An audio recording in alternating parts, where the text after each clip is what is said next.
Denny Hamlin didn't just move his teammate out of the way at New Hampshire. He didn't just spin Ty Gibbs into the wall. What Hamlin did that afternoon was far more dangerous to Joe Gibbs Racing than a wrecked race car. He rattled the team to its very core. He may have sparked the beginning of an internal war inside one of the most powerful dynasties NASCAR has ever seen.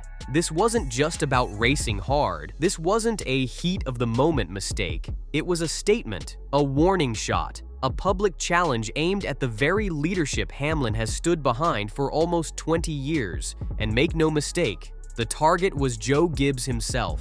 The whole mess started on lap 110. Hamlin was deep in the playoff fight, desperate to protect every point he could. Every single lap mattered. One wrong move could end his season. But blocking his path wasn't Larson, Byron, or Logano. It was Ty Gibbs, his own teammate, and more importantly, the grandson of the team's owner.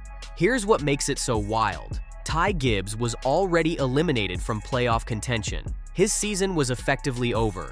In NASCAR, there's an unwritten code. When you're out, you don't get in the way of a teammate fighting for a title. You move aside, you make their life easier, you don't risk their season.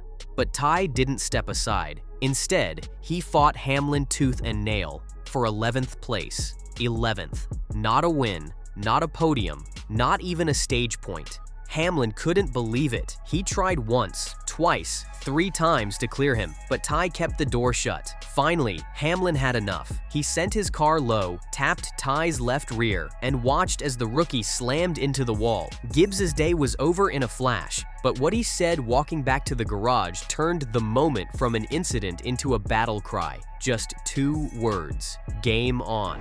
That wasn't anger. That wasn't disappointment. That was a declaration.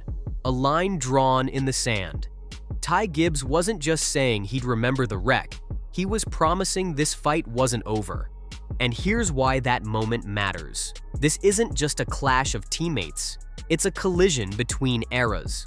On one side, you've got Hamlin, the veteran, the workhorse, the guy who's given his entire prime to Joe Gibbs Racing without ever hoisting a championship trophy. On the other, you've got Ty Gibbs, the future, the bloodline, the driver with his name already etched into the team's DNA. It's loyalty versus legacy, experience versus entitlement, the old guard versus the heir apparent. And for Joe Gibbs, it's a nightmare, because no matter what happens now, every choice is a trap. If he defends Hamlin, he risks looking like he's throwing his own grandson under the bus. But if he sides with Ty, he risks alienating the driver who's been the backbone of his organization for nearly 2 decades. Either way, trust is on the line, and without trust, there is no team.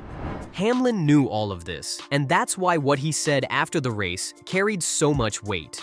On his Actions Detrimental podcast, he went after Ty and JGR leadership with both barrels. My teammate, out of the playoffs, should not be the hardest car on the track to pass. That's not frustration. That's a direct call-out. And he wasn't done. Not being good teammates, but yet being the most difficult ones to pass. We might as well just hang this thing up. Think about what that means. Denny Hamlin, the most loyal company man JGR has ever had, basically saying his own team is sabotaging itself. That's not just an outburst, that's a warning. Here's the bigger problem. Hamlin is right. In NASCAR, when you're out of the playoffs, you help your teammates who are still alive. You don't race them like it's a street fight. You don't risk being the reason they lose a championship. That code has held teams together for decades. But at JGR, that line just evaporated in front of millions of fans. And Joe Gibbs? He brushed it off. He told reporters, it's always the drivers that have to handle that. They're the ones at the wheel. In other words, he wasn't going to step in. No rules, no consequences, just silence. And that silence is dangerous. Because Ty Gibbs isn't just another rookie. He's the future of the organization. He's family. That bloodline shields him from scrutiny in ways other drivers will never enjoy. And now everyone in the garage knows it. Hamlin made sure of that. He doubled down, saying, "Me and Ty are going to be on different opinions." That's why you need leadership to step in and say, "This is how we want it done. Whatever those rules are, I'll play by those rules." That wasn't a plea. That was an ultimatum. And the fact is, right now, there are no rules. JGR is flying blind. And that lack of direction is the real problem.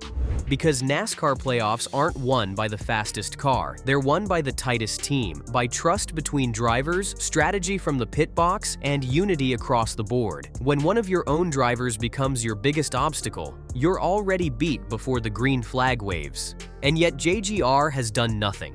No press release, no team meeting update, no public comment from Joe Gibbs, just silence. And inside that silence, the storm is building.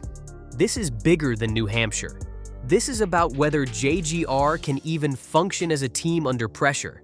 Because Hamlin isn't just angry, he's disillusioned.